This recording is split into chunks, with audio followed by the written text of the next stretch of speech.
अंतरराष्ट्रीय युवा विद्वान, जैन दर्शन में यूनिवर्सिटी टॉप व गोल्ड मेडलिस्ट, जैन सिद्धांत एवं न्याय विषयों को सरलता से समझाने वाले, यूएसए, इंग्लैंड, ऑस्ट्रेलिया आदि अनेक देशों में जैन धर्म की महती प्रभावना करने वाले, पंडित टोडरमल पुरस्कार, युवा विद्वत रत्न आदि अनेक पुरस्कारों से सम्मानित मूर्धन्य विद्वान डॉक्टर संजीव कुमार गोधा जयपुर द्वारा जानिए धर्म का मर्म। डॉक्टर संजीव कुमार जी गोधा के प्रवचन प्रसारण का लाभ प्राप्त कर ज्ञानदान में सहभागी बने। एक दिन की 9,000 अथवा 3,000 के 3 प्रायोजक मिलकर भी ज्ञानदान स्वरूप प्रदान करने पर लाखों लोगों द्वारा प्रवचन सुना जाता है। अर्थात 1 रुपए की अल्प राशि में 10 भाई बहन प्रवचन का लाभ लेते हैं और प्रायोजक परिवार का उस दिन प्रवचन के आरंभ व अंत में रंगीन चित्र व सभी के नाम का उल्लेख किया जाता है।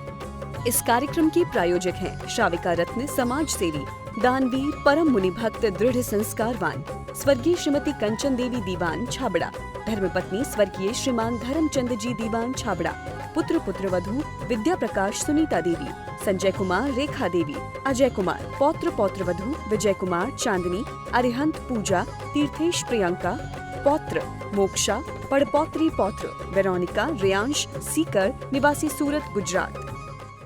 समस्तैरनंत पर्यायै दर्पण तलैव सकला प्रतिफलति पदार्थ मालिका यत्र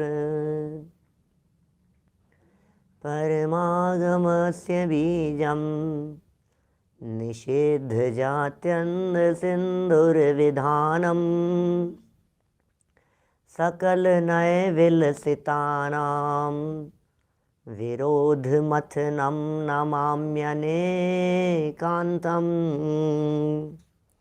विरोध मथनं नमाम्यनेकान्तम्।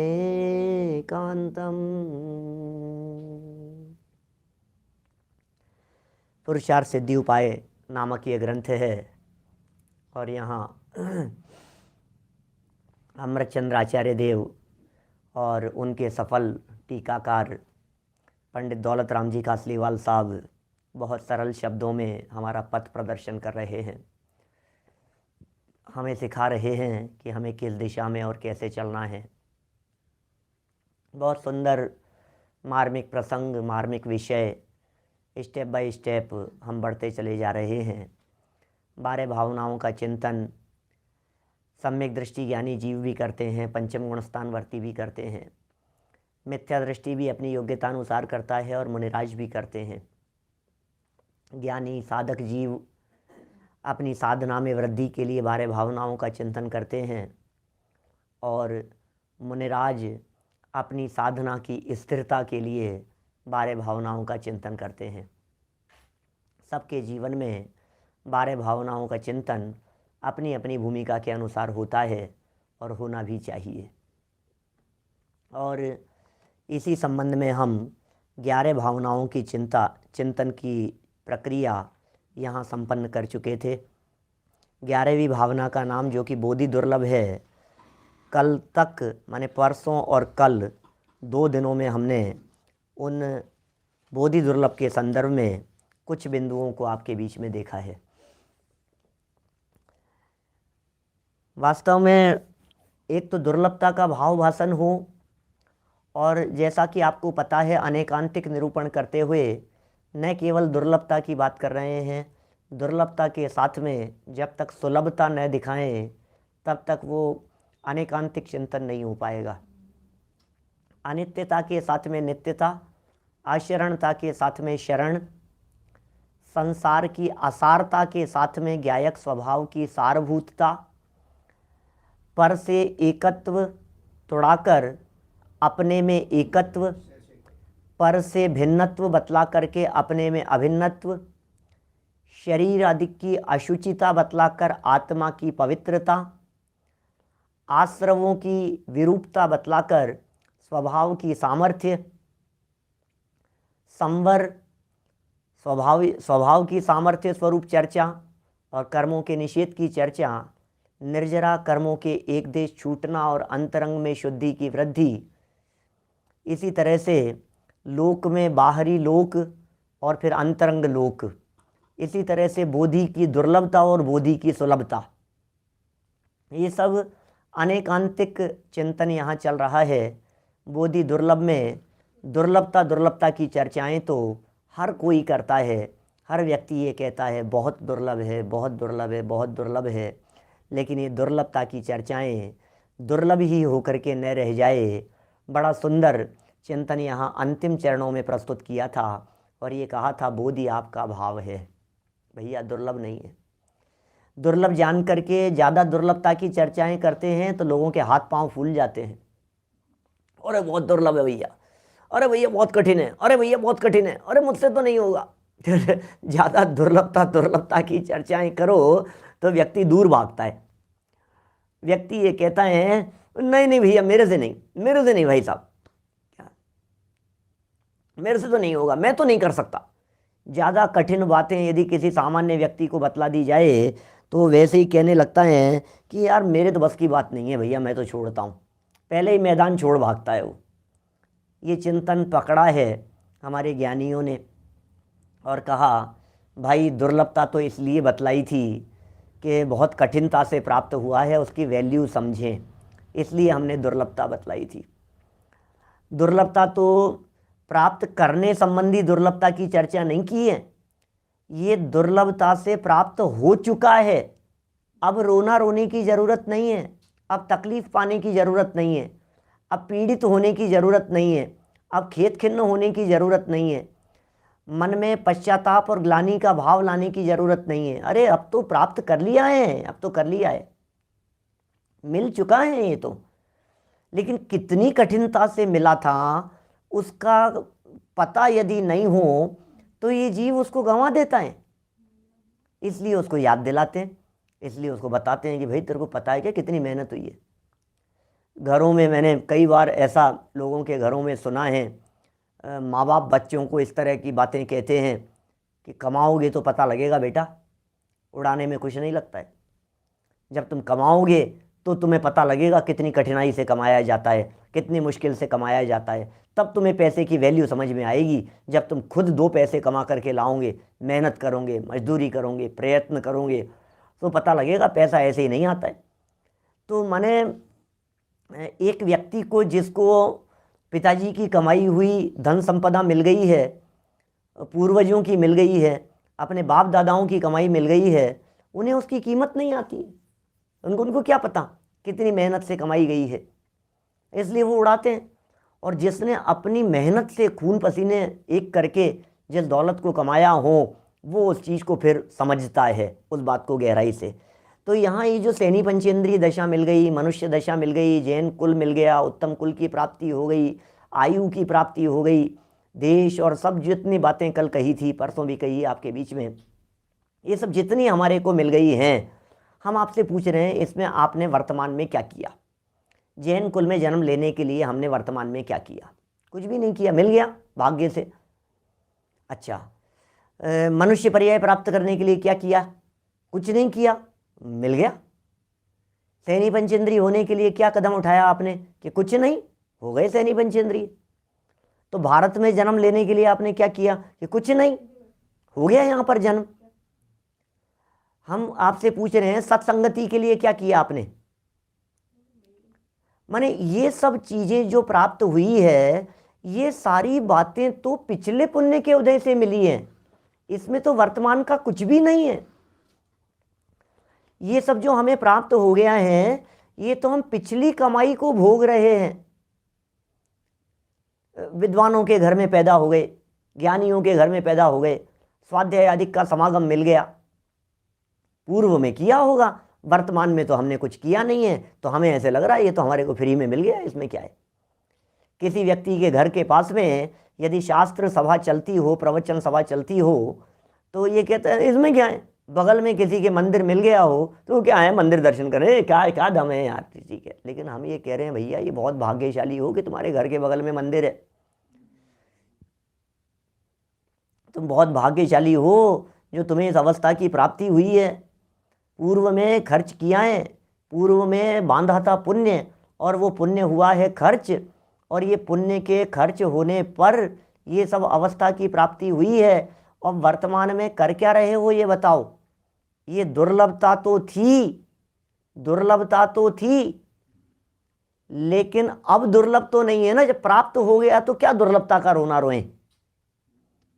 अरे नहीं भैया, बहुत मुश्किल से मिलती है, बहुत मुश्किल से मिलती है मनुष्य पर। अरे अब तो मिल गई है ना, अब क्या मुश्किल कर रहे हैं। तो फिर अब क्या करें। बोले इस बात को समझकर अब जो काम नहीं कर पाया, जो काम नहीं हो पाया, वो काम कर ले।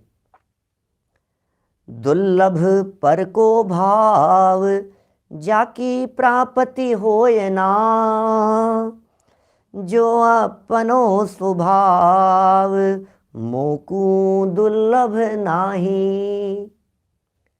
240 नंबर पेज की ये पंक्तियां हैं।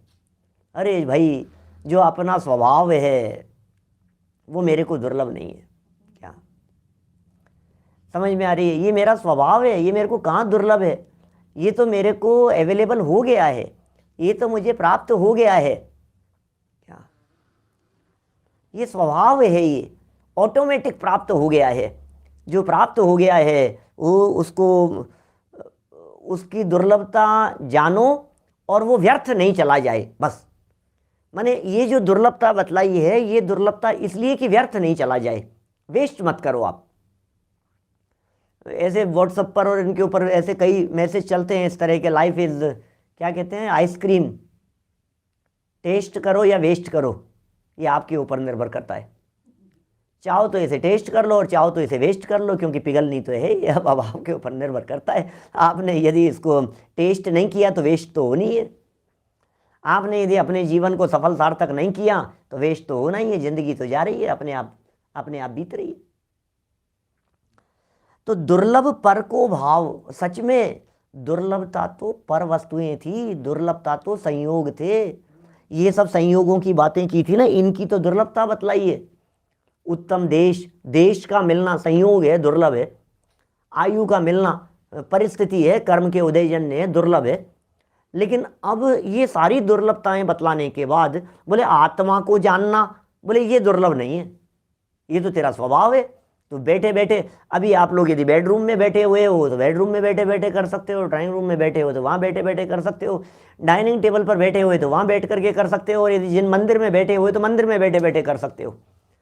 बिस्तरों में बैठे हुए हो, रोड पर चल रहे हो। अनेक साधर्मी ऐसे लोग हैं जो बस में सफ़र करते करते भी सुनते। आप बस में बैठे हो चाहे ट्रेन में बैठे हो, मुंबई की लोकल ट्रेन में बैठे हुए भी अनेक साधर्मी ऐसे हैं जो ईयरफोन लगा करके, पंडित जी 8 बज जाते हैं, लेट हो जाते हैं थोड़ा सा, तो हम कान में ईयरफोन लगा करके चालू कर देते हैं आपका। वहीं पर अपवित्र हो या पवित्र हो, कहीं भी बैठे हुए हो, कोई बात नहीं, ये काम किया जा सकता है, ये काम हो सकता है। इतना सुलभ है, रंच मात्र पराधीनता नहीं है। मैं उन उदाहरणों को रिपीट नहीं करना चाहता हूँ। कौन से उदाहरण भाई, फिर कहने में बात आई जाएगी फिर दोबारा। चाय का प्याला बना करके पीना भी दुर्लभ है, लेकिन आत्म अनुभव, सम्यक दर्शन की प्राप्ति उससे भी सरल है, सुलभ है। ये बोधि आपका भाव है, निश्चय दुर्लभ नाही। अरे क्या, जहाँ परतंत्रता होती है वो कठिन होता है, जहाँ डिपेंडेंसी होती है वो बात अपने कंट्रोल के बाहर होती है कि मैं इसके डिपेंडेंट हूँ, मैं नहीं कर सकता हूँ साहब, मेरे हाथ में नहीं है साहब, मैं क्या बतलाऊँ साहब। पंडित जी मैंने आपको कह तो दिया था कि मैं 3 दिन के अंदर कर दूंगा, लेकिन मैं क्या करूँ, वो कारीगर नहीं आया, अब क्या करें बोलो। आपने हमसे ये बात कही कि साहब 3 दिन में ये काम कर लेंगे, पंडित जी 10 दिन के अंदर ये काम हो जाएगा। आप लोगों को वादा कर देते हो, कमिटमेंट हो जाते हैं आपके आगे, किस भरोसे हो जाते हैं, वहाँ से पेमेंट आएगा, इधर से पेमेंट दे देंगे। उसने 3 दिन कही है, हमने इनको कह दिया 5 दिन के अंदर दे दूंगा भैया, चुका दूंगा। अब उधर से नहीं आया तो मैं कहाँ से दूँ, मैं क्या करूँ। प्रॉब्लम समझ में आ रही है ना। ये आप रोजाना फेस करते हैं इस तरह की चीज़। आपने हमसे कह दिया पंडित जी आप घर पे आएंगे, आपको डोसे बना करके खिलाएंगे।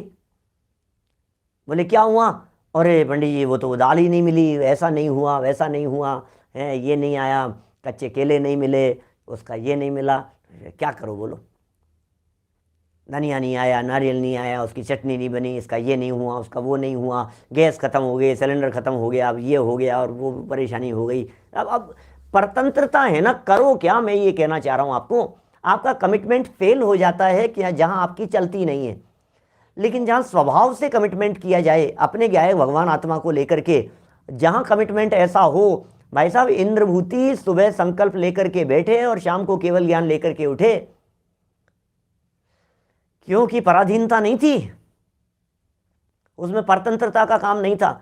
मुझे अपने स्वभाव का अवलंबन लेना है, मुझे शरीर की पराधीनता भी नहीं चाहिए। आंखें काम करे चाहे नहीं करे, कान काम करे या नहीं करे, हमें कोई फर्क नहीं पड़ता है। शरीर साथ दे या नहीं दे, मन तो साथ है, उपयोग तो अपने साथ है। इतनी स्वाधीनता ये यहाँ बतला रहे हैं इस सुलभता के संदर्भ में। इसलिए उन चीज़ों के पीछे मत भागो जिन चीज़ों को अनंत बार प्राप्त करके छोड़ा है। गाड़ी, बंगला, मोटर, नौकर चाकर सब खूब मिले, अनंत अनंत बार मिले। ऐसे महलों में बना बना करके जड़वाता है, एक एक टाइल इतने शौक से रह नहीं पाता है। बोलो क्या करोगे?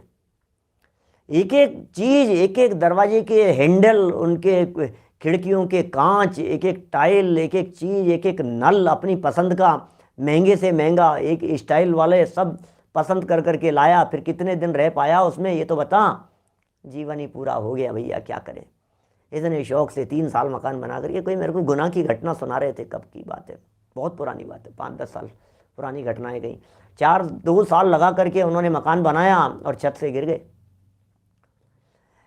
उसका मकान का नांगल था, कार्यक्रम था, सब लोगों के उसके निमंत्रण पत्र दे दिए, दुनिया भर के लोगों को बुलाने के लिए सूचनाएं दे दी, कार्ड बंट गए, सब कुछ हो गया। और छत पर वो तराई कर रहे थे, पाइप से पानी डाल रहे थे, और डालते डालते पीछे दिख नहीं पाया और 4थी मंजिल से नीचे गिर गए। वो बिल्डिंग धरी की धरी रह गई। 2 साल बर्बाद कर दिए उसको बनाने के चक्कर में, ख़त्म हो गई ज़िंदगी।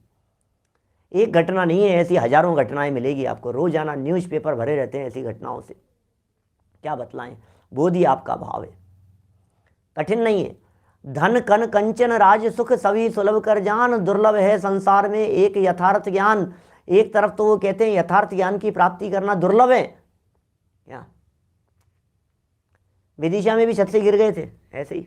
बोलो आप, सेल्फी लेने के लिए जाता है, ऐसा ऐसा बनता है और मुंह बनाता है, देखता है 3-3 4-4 लोग लहरों के किनारे हैं, समुद्र किनारे सेल्फी ले रहा है, झरनों के किनारे ले रहा है, और एक लहर आती है और बहा करके ले जाती है और सब खत्म हो जाता है। देखते रोज देख रहे हैं ये। भैया दुर्लभता से प्राप्त हुआ है, इसकी कीमत समझो, कहीं ये चला नहीं जाए, है ना। भावार्थ कल हमने शायद नहीं पढ़ा था क्या, देख लो 240 पेज पर भावार्थ देख लीजिए। भाव में प्राप्ति नहीं हो रही है, वो इसलिए दुर्लभ है। काम हुआ नहीं है इसलिए दुर्लभ है। मैं कर नहीं पाया हूँ इसलिए दुर्लभ है। कठिन क्या है, मैं आपसे पूछता हूँ, कठिन क्या है? मैं 20 एग्जाम्पल ऐसे दे सकता हूँ जिन्हें देख करके आपको स्पष्ट ख्याल में आएगा कि यार कठिन क्या था। बोलना कठिन है कि सरल है? पूछो जरा 1 साल के बच्चे से, बोलना कठिन है कि सरल है? चलना कठिन है कि सरल है? पूछो जरा 8-9 महीने के बच्चे से, चलना कठिन है कि सरल है? हिंदी पढ़ना कठिन है कि सरल है? रोटी बनाना आसान है कि कठिन है? कंप्यूटर चलाना, ये टच स्क्रीन वाले फ़ोन चलाना कठिन है कि सरल है? पूछो जरा 80 साल के बाबा जी से, दादाजी से, कठिन है कि सरल है? वो कहते हैं यार भैया मैं दबाता क्या हूँ, दबता क्या है, क्या क्या क्या कौन से बटन से क्या होता है, कुछ समझ में नहीं आता है, ये तुम क्या करते हो? ये गाड़ी चलाना सरल है कि कठिन है? हर जगह पर आपको ये लगेगा practice makes a man perfect. बस प्रैक्टिस प्रैक्टिस प्रैक्टिस। ये जिनवाणी की चर्चाएं कठिन है कि सरल है? बोलो। आपको इंग्लिश पढ़ना कठिन लगता है और बाहर के लोगों को हिंदी पढ़ना कठिन लगता है। क्या कहें, किसे कठिन कहें और किसे सरल कहें? भाव में प्राप्ति कठिन है, बस इसलिए। आज तक प्राप्त नहीं हुआ इसलिए कठिन का है, आज तक प्राप्त नहीं हुआ इसलिए दुर्लभ का है। मैं प्राप्त नहीं कर पाया इसलिए दुर्लभ का है। दुर्लभ नहीं है, हुआ नहीं है इसलिए दुर्लभ कह रहे हैं। प्राप्त नहीं हुआ है, आत्मा को प्राप्त नहीं कर पाया हूँ इसलिए दुर्लभ है। बन नहीं पा रहे हैं, मुनि बन नहीं पा रहे हैं, त्याग कर नहीं पा रहे हैं, संयम ले नहीं पा रहे हैं, इसलिए कठिन कह दिया गया है। स्वभाव तो सरल है, ये स्वभाव की चर्चा कर रहे हैं। अपना स्वभाव तो अपने में ही है, कहीं से लाना नहीं है। इससे ज़्यादा सरल और बात क्या होगी? बाहर से दूध नहीं लाना है, बाहर से मिठाई नहीं लानी है, बाहर से सब्जी नहीं लानी है। जहाँ आप बैठे हो, यहाँ बैठे हुए यहाँ से उठना नहीं है आपको। एक कदम आपको बढ़ाना नहीं है, भावना भाते रहो, बस भावना भाते रहो, एक कदम मत बढ़ाओ, एक स्टेप नहीं बढ़ाना हमारे को, उठ करके कहीं जाना नहीं है। इतना सरल, इससे ज़्यादा सरल बात और क्या हो सकती है, इससे ज़्यादा सरल है, तो अत्यंत सरल दिखाई देती है। स्वभाव है, अपना स्वभाव तो अपने में ही है, कहीं से लाना नहीं है, इसलिए दुर्लभ क्यों मानिए, दुर्लभ क्यों मानिए। 240 नंबर पेज चल रहा है हिंदी पुस्तकों में, नई वाली में। गुजराती पुस्तकों में 170 नंबर पेज है, 170 गुजराती वाली पुस्तकों में।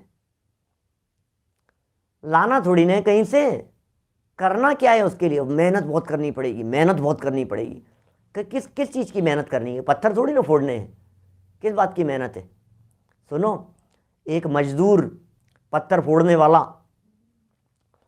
वो पत्थर फोड़ने वाला बुजुर्ग ये कहता है, मजदूर ये कहता है, बाबूजी चाहो जितना पत्थर उठाने के लिए, फोड़ने के लिए तैयार हो, मेरे से करवा लो, लेकिन साइन नहीं कर सकता हूँ मैं, साइन नहीं कर सकता, ये बहुत कठिन काम है, ये कागज कलम उठाना बहुत कठिन काम है।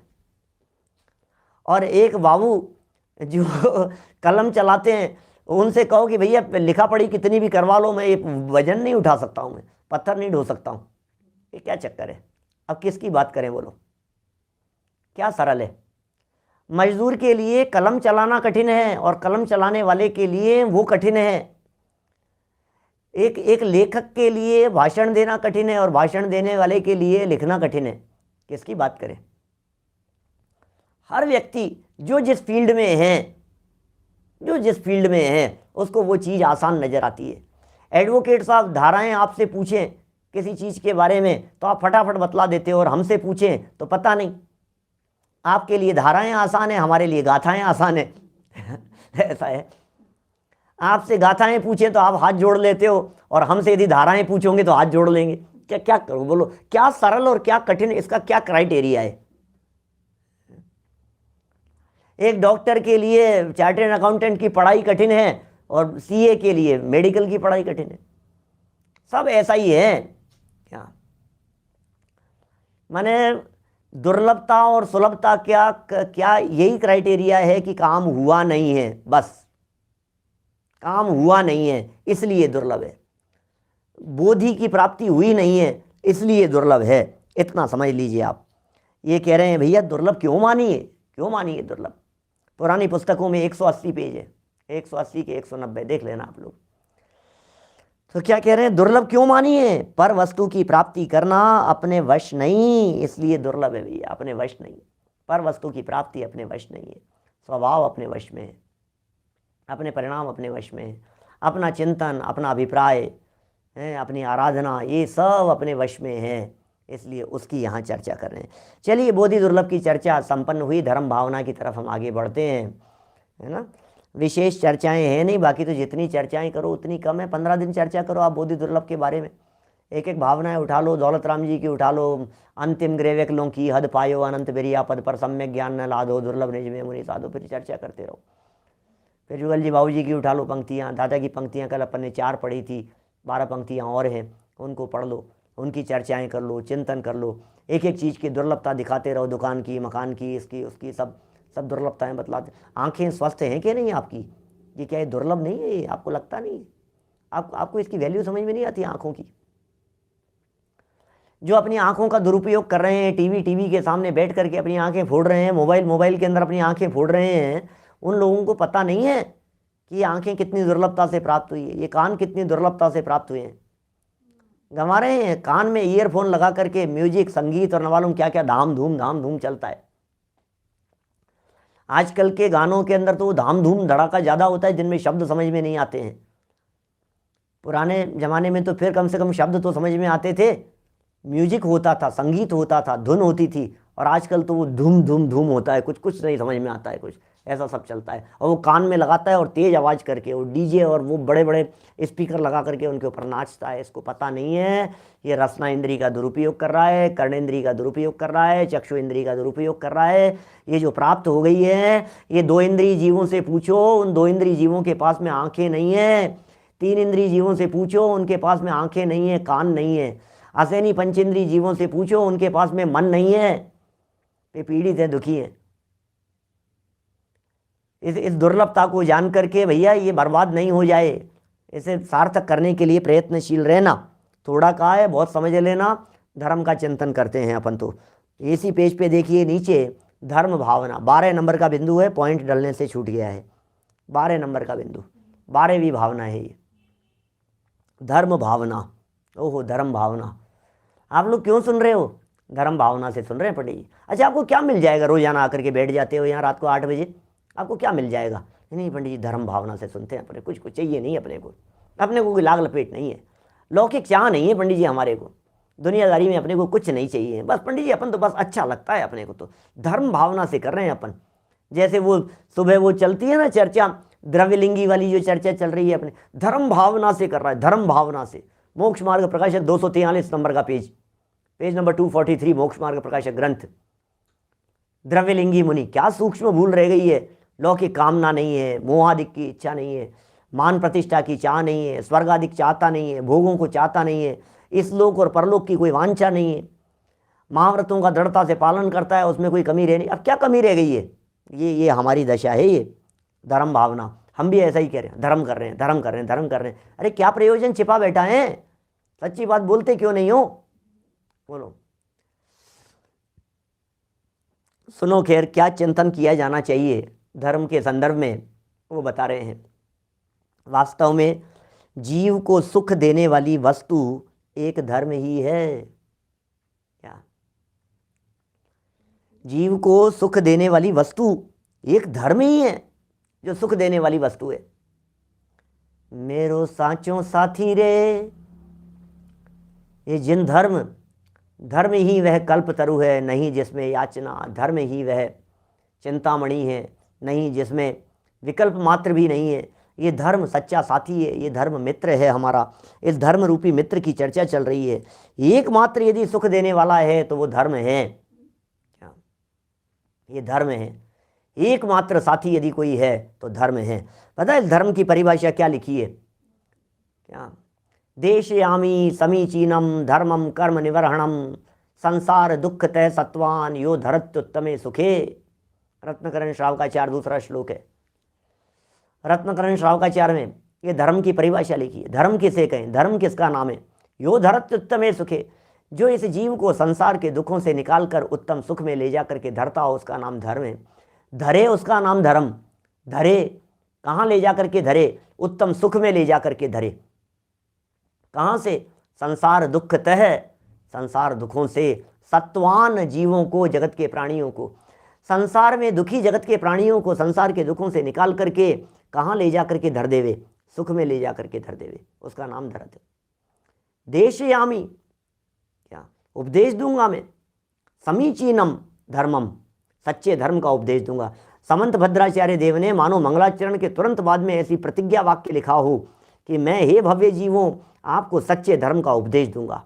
देशयामी समीचीनम धर्मम कर्म निवर्हणम, धर्मम धर्म का, क्या? धर्म का उपदेश दूंगा मैं। कर्म निवर्हणम, जो कर्म से रहित है। और संसार दुख तह सत्वान, संसार के दुखों से छुड़ाकर सत्वान जगत के प्राणियों को यो धरत उत्तमे सुखे, जो उत्तम सुख में ले जा करके धरे, उसका नाम धर्म है। इस जीव को सुख देने वाली वस्तु यदि कोई है तो वो धर्म है। जुगल जी बाबू जी की पंक्ति है, इसकी जयमाला की पंक्तियां देवशास्त्र गुरु पूजन की। चिर रक्षक धर्म हमारा हो। ओहो, रक्षक, रक्षक कौन रक्षा करे? कौन रक्षा करे? नरक में कौन रक्षक है बतलाइए मुझे। जब चारों तरफ से नारकी मिलकर के मारकाट मचा रहे हों, तोड़ फोड़ मचा रहे हों, शरीर के टुकड़े टुकड़े कर रहे हों, खंड खंड कर रहे हों, कौन रक्षक होगा वहाँ? सातवें नरक में, पहले दूसरे तीसरे नरक में कदाचित कोई देवगति के जीव जाकर के सुरक्षा करे, सुरक्षा बाउंड्री बना देवे। तीर्थंकर जीवों के साथ में होता है ना ऐसा। पहले दूसरे और तीसरे नरक में रहने वाले तीर्थंकर कर्म प्रकृति के सत्व वाले जो जीव होते हैं तीसरे नरक तक, क्योंकि तीसरे नरक तक से निकले हुए नारकी डायरेक्ट वहाँ से निकलकर माँ के गर्भ में आकर, वो गर्भ कल्याणक उत्सव मनता है उनका। माँ के गर्भ में नरक से आए गर्भ में, और गर्भ कल्याणक, जन्म होते ही जन्म कल्याणक, फिर दीक्षा केवल ज्ञान और मोक्ष कल्याणक बनता है तीर्थंकर बनने वाले जीवों का। पहले दूसरे तीसरे नरक तक से आ सकते हैं कोई भी नारकी जीव डायरेक्ट तीर्थंकर बन सकते हैं। उनके अंत के 6 महीने में वे तीर्थंकर कर्म के सत्व वाले जीव जो वहाँ से निकल करके तीर्थंकर बनने वाले हैं, उनके अंत के 6 महीने में, अभी नहीं, महाराजा श्रेणिक जैसे पहले नरक में हैं, वहाँ से निकल करके प्रथम तीर्थंकर बनेंगे महापद्म स्वामी के नाम से। अभी नहीं, अभी सुरक्षा नहीं हो रही, अभी तो लड़ना कटना मारना पीटना सब चालू है वहाँ पर। अभी जब उनके आयु पूरी होने के 6 महीने काल बचेंगे तो उनके ही साथ बंधी हुई पुण्य प्रकृतियों के योग से यहाँ तो मध्य लोक में जिस नगरी में जन्म होने वाला है, वहाँ गर्भ में आने के 6 महीने पहले से रत्नों की बरसात शुरू हो जाती है। तो इधर तो चालू हो गई रत्नों की बरसात, और उधर वे लड़ते पीड़ित होते रहें, दुखी होते रहें, ये नहीं होता है काम कुछ भी।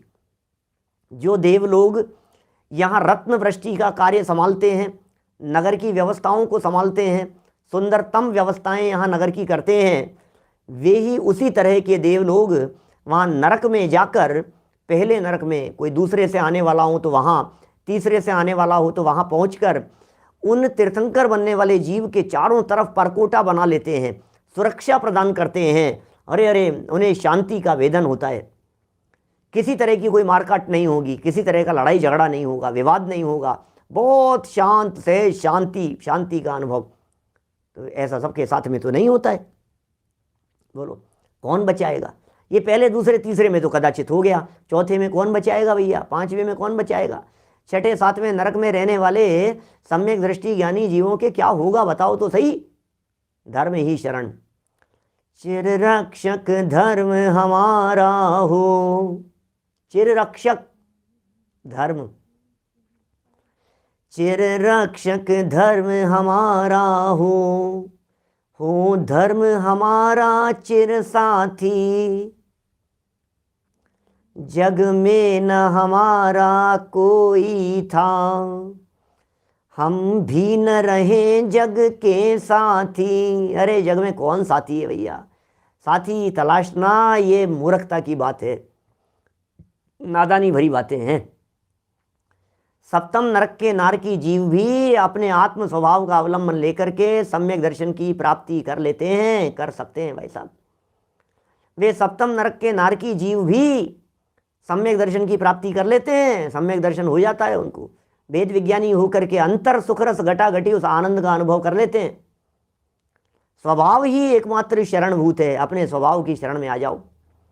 उपसर्ग होते हुए मुनिराजों को कौन शरण है बताइए? माथे पर सिगड़ी जलते हुए मुनिराज को कौन शरण है? पांडव मुनिराजों को गरम गरम लोहे के आभूषण पहना दिए गए, कौन शरण है? कौन शरण है? आत्मा ही शरण है, आत्मा ही है शरण, आत्मा ही है शरण। दादा की एक पुस्तक का नाम है आत्मा ही है शरण। इस दुनिया में सारे जगत में शरण खोजते फिरे हम, इनकी शरण में चले जाओ, इनकी शरण में चले जाओ, इनकी शरण खोज लो, कोई शरण नहीं है।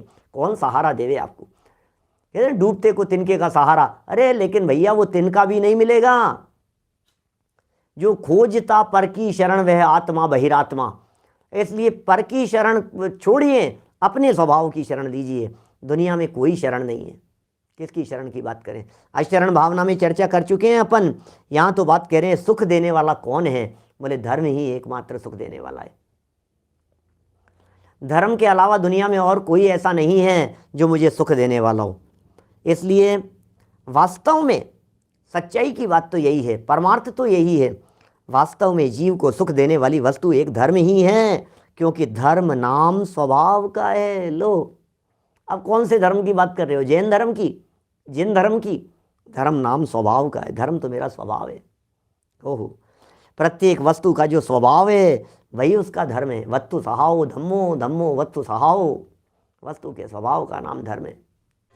इस कार्यक्रम के प्रायोजक हैं श्राविका रत्न समाज सेवी, दानवीर, परम मुनि भक्त, दृढ़ संस्कारवान स्वर्गीय श्रीमती कंचन देवी दीवान छाबड़ा, धर्मपत्नी स्वर्गीय श्रीमान धर्मचंद जी दीवान छाबड़ा, पुत्र पुत्रवधू विद्या प्रकाश सुनीता देवी, संजय कुमार रेखा देवी, अजय कुमार, पौत्र पौत्रवधू विजय कुमार चांदनी, अरिहंत पूजा, तीर्थेश प्रियंका, पौत्र, मोक्षा, पड़पौत्री पौत्र, वेरोनिका, रेयांश, सीकर, निवासी सूरत, गुजरात। डॉक्टर संजीव कुमार जी गोधा के प्रवचन प्रसारण का लाभ प्राप्त कर ज्ञानदान में सहभागी बने। एक दिन की 9,000 अथवा 3,000 के 3 प्रायोजक मिलकर भी ज्ञानदान स्वरूप प्रदान करने पर लाखों लोगों द्वारा प्रवचन सुना जाता है। अर्थात 1 रुपए की अल्प राशि में 10 भाई बहन प्रवचन का लाभ लेते हैं और प्रायोजक परिवार का उस दिन प्रवचन के आरंभ व अंत में रंगीन चित्र व सभी के नाम का उल्लेख किया जाता है।